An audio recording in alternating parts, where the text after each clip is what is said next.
how do we thrive in uncertain times?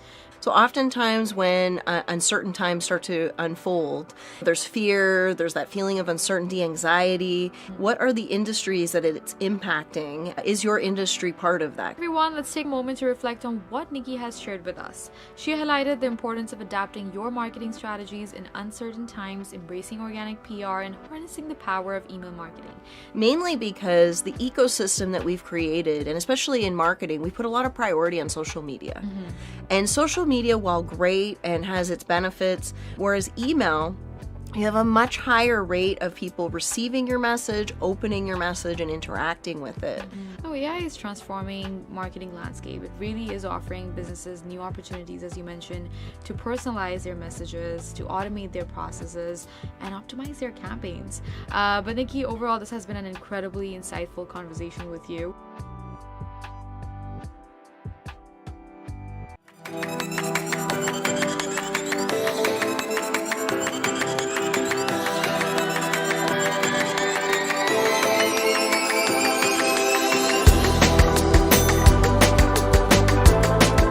Hi, everyone, and welcome to the Canadian SME Small Business Podcast, where we discuss strategies and insights that fuel small business success stories across Canada.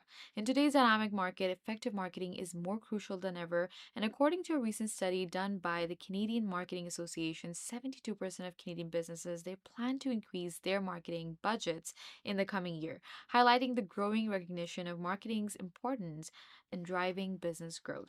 Joining us today is Nikki Lam-Todico, the founder and CEO of Lam Creative Group. This award-winning marketing and PR agency has a decade of experience supporting campaigns across Canada, the United States, and Europe. Nikki's experience spans marketing strategy, branding, PR, and digital marketing, making her a valuable resource for businesses seeking to elevate their marketing efforts. So today, we'll explore the challenges and opportunities of marketing in the uncertain times, the power of organic PR, and an enduring value of email marketing. Without further ado, let's dive in. Nikki, we're very honored to have you on the show today. How are you today? I'm doing well. Yes, thank you. Thanks for having me. Very pleased to have you with us. Now, Nikki, let's begin our discussion by understanding the market resilience, which is, how do we thrive in uncertain times? Because your extensive experience in the marketing and PR landscape, it coupled with your agency's impressive track record, it speaks volumes about your ability to navigate complexities of today's market. The marketing in uncertain times it prevents unique challenges. How can small businesses adapt their strategies to remain resilient and thrive amidst economic fluctuations and evolving consumer behavior? Yeah, I mean, I think the number one thing is really being educated. So starting from the starting point of, having the most information available to you.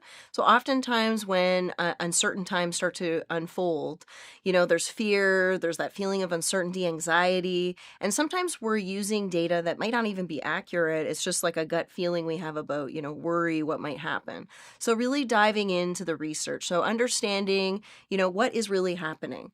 What are the industries that it's impacting? Is your industry part of that? Because sometimes, we're worried about something that may not be an actual concern for our particular industry. There may be other repercussions that, touch us, but it's not going to have the same kind of impact that we're worried about. So really, I would say understanding the current situation, but also going back and looking back in history to see, when there's been similar uncertain times, how has businesses like yours and your industry fared through those times? And of those times, which competitors and other brands in the space have done really well? Right. And if your own business went through those times previously, looking back at your own data to say, how did we do? How did we fare the first time around we've gone through this? Do we have a little bit of a playbook on what worked, what didn't work, so that we can make smarter decisions? Right. The second thing I would say is really being able to stay nimble and flexible. I think so often, depending on the size of business, sometimes smaller businesses tend to be a little bit more able to be flexible. They have less bureaucracy, less red tape. They can make decisions a little bit faster. And sometimes that's an advantage over competitors that might be larger that have, much more hierarchy, a lot of more approvals required to do something to change whatever they're doing in the space. I would say, the real big advantage to small business is that ability to change fast. Hmm. And what we're seeing is, even just in more recent times, there's been lots of talk about tariffs and how that might impact certain businesses. But what we've seen is that businesses within the span of a week or two have completely 160'd some of their marketing. And Right. you're seeing these small businesses that still have huge business revenues being able to adapt by updating their websites, updating their social media, updating digital ads and messaging that's out there. And in this case, it's been primarily to support that made in Canada vibe that is really happening in the ecosystem. Hmm. But if you were, say, a business that is made in Canada and you don't make those changes as fast as your competitor, you may be missing out on consumers and the sentiment of consumers that are really wanting to, as an example, select whether it's a manufacturer, a distributor, a product or service that's Canadian. You may fall into that category, but they don't know that. Hmm. So to stay in line and even ahead of your competitors, the faster you can change and update those things. That's just one example of something more recent that I feel like will be with us for a little while. But that ability to adapt fast, I was just really impressed seeing so many brands, doing complete 160s on their website, which typically, is not an easy process. I know when businesses are developing their website, making changes and updates, but they're having that capability to change things fast to really underscore the key messaging that they want their consumers to take away. Right. That's a very crucial point, Nikki. Agility and adaptability, they are essential for businesses to weather the economic storms and maintain a very competitive edge. Now, in today's digital age, where paid advertising, it often dominates the conversion, organic PR can sometimes be overlooked. How can small businesses effectively integrate the organic PR into their marketing mix to build brand awareness, credibility, and trust? Yeah, so I would say, like, first off, we've seen this big shift in the ecosystem where really brands and agencies have really prioritized paid campaigns, whether it's PR, whether it's other marketing initiatives, but, really this urgent shift that for many years was on paid. Right. And a lot of it has to do with a change in the mediascape. The media outlets, they've shrunk often, consolidated. There's a lot less places to pitch and to have your message shown from a traditional media perspective. There's a lot more places when it comes to, say, online and those kind of things. But what's happened is with this shift of paid, the consumer has also gotten smarter. And I find that, now it is, I want to say, a little bit lazy on the behalf of brands and agencies with this like tunnel vision on paid because it is a little bit easier. You're not spending hours and hours pitching something out and not sure what's going to land. So Right. it's a little bit more certain. It costs a lot more, so it's really having an impact on brands, I'll say their bottom line and really how far their marketing budget can go. But the biggest shift is really in consumers. And so consumers are smarter, they understand what the difference between a sponsored video, a sponsored post, a sponsored segment, they're understanding those differences and they're a little bit more critical of those kind of things. And, they're looking towards content that has more authenticity. Right. Stories being told that feel authentic. They don't feel just paid for. And they're a little bit more discerning. And so I'm seeing now a shift where, more brands are asking for organic again in the mix. Right. Whereas I would say our agency has really been, I'll say, like waving that flag all along and really, I would say, being a leader in the sense of continuing to incorporate more blended campaigns that leverage the best elements of both. There was a kind of fall off of clients asking for organic. Mm-hmm. Now that's shifted, and people are starting to understand that having organic content is really important from a brand value perspective and for what consumers are wanting to consume and engage with. Right, right. No, organic PR indeed is a powerful tool for businesses to connect with their audience authentically. Hi everyone, let's take a moment to reflect on what Nikki has shared with us. She highlighted the importance of adapting your marketing strategies in uncertain times, embracing organic PR, and harnessing the power of email marketing. These are vital elements of a successful marketing strategy, but they can be challenging to implement effectively. That's why we encourage you to check out the resources available on our website, canadiansme.ca. We have articles, guides, and tools to help you navigate these marketing challenges and achieve your business goals. Remember, we're here to support you every step of the way.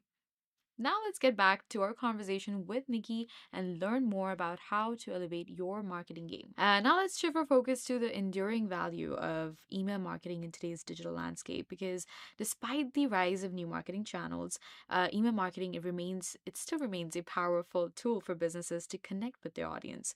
And according to a recent study by Mailchimp, email marketing it generates an average return of investment of about $42 for every $1 of investment, highlighting its effectiveness in driving conversions and sales. Nikki, why is email marketing still so valuable for small businesses? I would say email marketing is becoming even more valuable than originally when, people were first talking about really email marketing campaigns. Mainly because the ecosystem that we've created, and especially in marketing, we put a lot of priority on social media. Mm-hmm. And social media, while great and has its benefits, we don't have a lot of control over those platforms. Right. So what kinds of content is it prioritizing? What is the algorithm, actually favoring? All of those kind of things. Then you add in kind of the political element as well of, certain platforms removing moderation and having, potential brand damaging things that could happen on a social media platform. Right. Whereas on the email side, you control your message. You're able to reach your consumers one to one. If you're on social, you don't know how many of your customers and fans are actually seeing your message. It Right. could be a percentage, and the percentage could be 10, 20%. Whereas email, you have a much higher rate of people receiving your message, opening your message, and interacting with it. Mm-hmm. Yes, there's a small percentage that may go to your junk or your spam, but if you're really working on your strategy over time, you're really going to reduce those numbers that aren't seeing it, Right. and hopefully working on making the content really engaging so that people are opening it and engaging with your email marketing. So I would say from a control perspective. And really, from an owned perspective, that's a platform that you control and own. You're not at the whim of a platform's decisions and algorithm. That's an interesting perspective, Nikki. I mean, email marketing it allows businesses to build direct relationships with their audience and nurture those relationships over time. But many businesses now they struggle with creating email campaigns that resonate with their audience and drive results. Um, Nikki, what are some best practices for crafting compelling email content that captures attention, encourages engagement, and ultimately drives conversions? So I would say the number one thing is really simplicity. Mm-hmm. I think when I receive email campaigns that I would say are less effective, often it's too wordy, subject lines that are endless that fall off the page that whether you're viewing from a desktop or from your phone, you can't even read the whole thing. Mm-hmm. And then you get into the content and often it's like trying to put too much in. And so you have, consumers who have less time to be engaging with everybody's content. They have busy lives, they're doing their thing, and ultimately you've maybe overdone it on content. So Right. having a really targeted approach to what is the main message we want our readers to take away.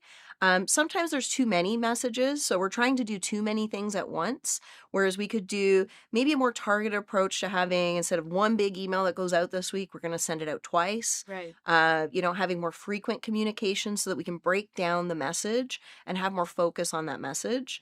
Um, I think also just, the layout and creativity of how it looks. Now, it doesn't have to be super fancy, Hmm. but, sometimes it's too text heavy and it's hard it can be overwhelming as a reader. Sometimes I would say the design could be too creative and it is harder to read. There's too much going on. So people don't know where they're to put their focus. Right. And so you lose people's attention. So you want to kind of be somewhere in that middle of having it interesting and engaging. And also, what's the end result after I've read it? Do you want me to do an action? If there's a call to action, you want them to sign up for something, buy something, make it super clear, Hmm. and don't clutter your email with other messages that will distract their attention from that one action you want them to perform. Those are some very helpful tips right there, Nikki. But you're right. Email marketing is a valuable asset for businesses that are looking to connect with their audience and drive results. Now let's explore some of the broader trends that are shaping the marketing landscape and how small businesses can adapt them. Before we dive into the next segment on the latest marketing trends and how small businesses can adapt, let's take a short break. Stay with us. We'll be right back with more insights from Nikki. Hey, you think you know UPS? Yeah, that's us. Everybody knows that. You know what you didn't know? This. Okay, try to keep up. Ocean, us. Ground, rail, air, so us. Guess who? Us. Customs cleared, borders cleared, done. Us.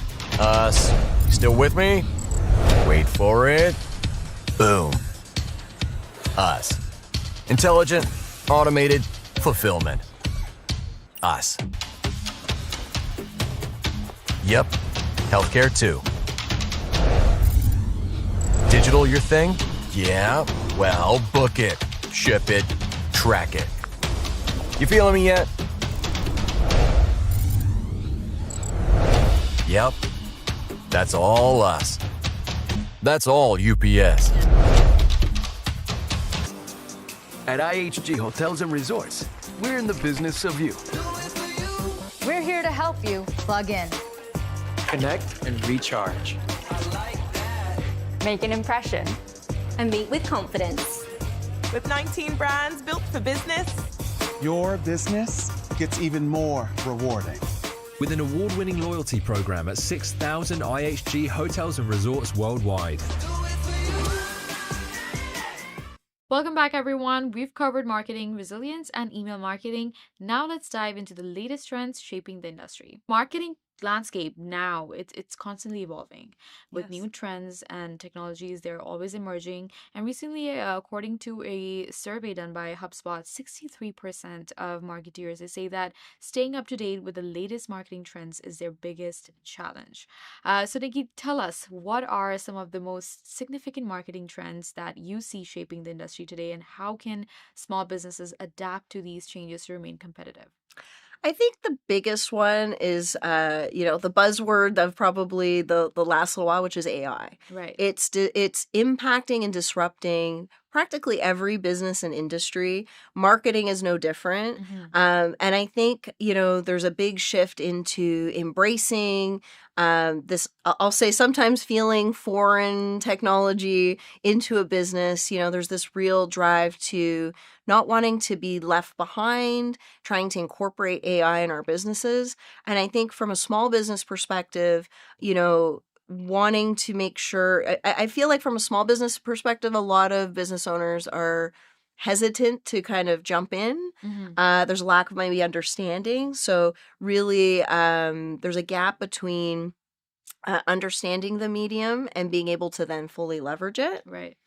I think, what small business owners can do to really harness the power of AI is to start with educating themselves. So Right. really, not just opening Chat GPT and plugging some things in, but, is there an online course you can take? Is there a workshop, a seminar?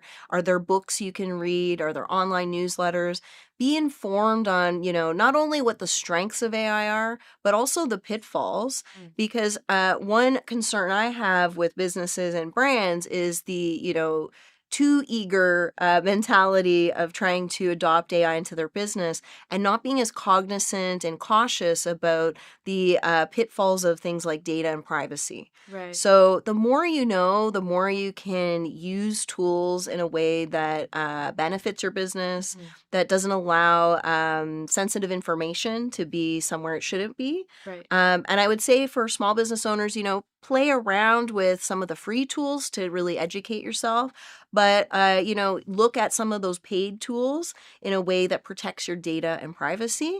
And look at your business from the perspective of how are we as a business going to adapt and implement AI in our business in a way that is safe and cognizant of, being data and privacy smart. So, not taking the leap too fast, educating your team and people that are going to be utilizing these tools, and putting fail safes in place like extra rounds of approvals or, double checking things to make sure that what you're putting out is accurate. Right. And really getting everybody on board with, I'll say a set of rules in place that you're going to follow to make sure that you're using AI both safely and effectively. Those are some excellent points, Nikki, and thank you for breaking that down for our audience. You're right. Businesses, they need to be proactive and embracing new technologies and trends to stay ahead of the curve and meet the evolving needs of their customers. And you've delved, you kind of touched base on the AI being, on the rise of today's in today's market. But how can small businesses leverage AI to really enhance their marketing efforts and achieve better results? So I would say, first off, if you're not sure what to do about AI, you're probably a business that hasn't used it yet, right? So a great starting point is just to download a few of the free programs out there. There's obviously things like ChatGPT, but I know a lot of small businesses use things like Canva that has AI built into it as well. Right. So there's lots of different ways that you can experiment with your team in a free setting. And there's even a tool online, I believe it's thereisanaIforthat.com, that allows you a whole Rolodex of different kinds of AI tools to serve your business needs. Right. So I think, if you look at your business, take a look at what are the jobs and functions that need to be performed that are taking a lot of time. Is it writing copy? Is it sourcing a very particular type of image that is hard to find? Is it, you're producing a podcast and you want to be able to leverage the power of the content to do more things with it? And there could be reports and all sorts of different ways that you can use it. But it'll be really particular to the type of business in terms of how you'll most benefit from AI. But I would start in a place of even like from a marketing perspective, you could start with brainstorming using those tools, experimenting with prompts. I think the real power in AI is the ability to prompt right and being able to, get that down to a science where you not only are using the tool, but you get the result you want out of it. So I think starting with those things, double checking things. So like, if you're asking AI to do research for you, fact checking it to make sure that didn't pull information that was not actually true. And starting with some of those tools, like I mentioned, using thereisanaIforthat.com as a starting point to find, what are tools that I can use to build a report and feed information. And then play around with, I would say, not real information to begin with. It doesn't have to be real reports that you have, but play around with how it works and get comfortable as you implement it into your business. And then when you feel comfortable, you can start taking those data points and your data prompting and making sure those things work together. Oh, AI is transforming marketing landscape. It really is offering businesses new opportunities, as you mentioned, to personalize their messages, to automate their processes, and optimize their campaigns. But Nikki, overall, this has been an incredibly insightful conversation with you. Before we wrap up, if there's one key takeaway you want small business owners to remember about marketing in today's environment, what would it be? I would say the number one thing is get to know your consumer. Whether you're a B2B business and your customer is a business, or whether you're marketing direct to consumers, getting to know the inner workings of your consumer on the deepest level possible. Understand their passions, understand their fears, understand the subcultures that exist within your audience. The more you know about your audience, the better you're going to be in terms of being able to adapt to things that are happening in the marketplace, whether it's uncertain times, whether it's just a shift in perceptions and cultures. But the better you can break it down and making sure that you don't do that work and leave it on a shelf and just always reference the same data that you've been using for whether it's been 2 years, 5 years, 10 years. That data is shifting constantly. So making sure that you have your finger on the pulse of where those people are, where are they consuming media that you can find them, what's changing, what is the sentiments that they have that might be evolving, because often we get stuck in this like caricature of our customer that may not be relevant anymore. And we're marketing to the wrong person, It's kind of like, I think of sometimes like certain groups, like seniors where, I'll hear marketers saying, oh, well, they don't know technology and they don't know this. But then you look at it's like the fastest growing demographic embracing technology and all these things. We're not looking at current data if we're still using old stereotypes. That's excellent advice, Nikki. Thank you so much. You're right. Businesses, they must be adaptable, embrace new technologies, and prioritize customer relationships to succeed in today's dynamic landscape. But Nikki, we had so much fun today with you. Thank you so much, and we hope to have you back with more trends and more updates in the marketing world.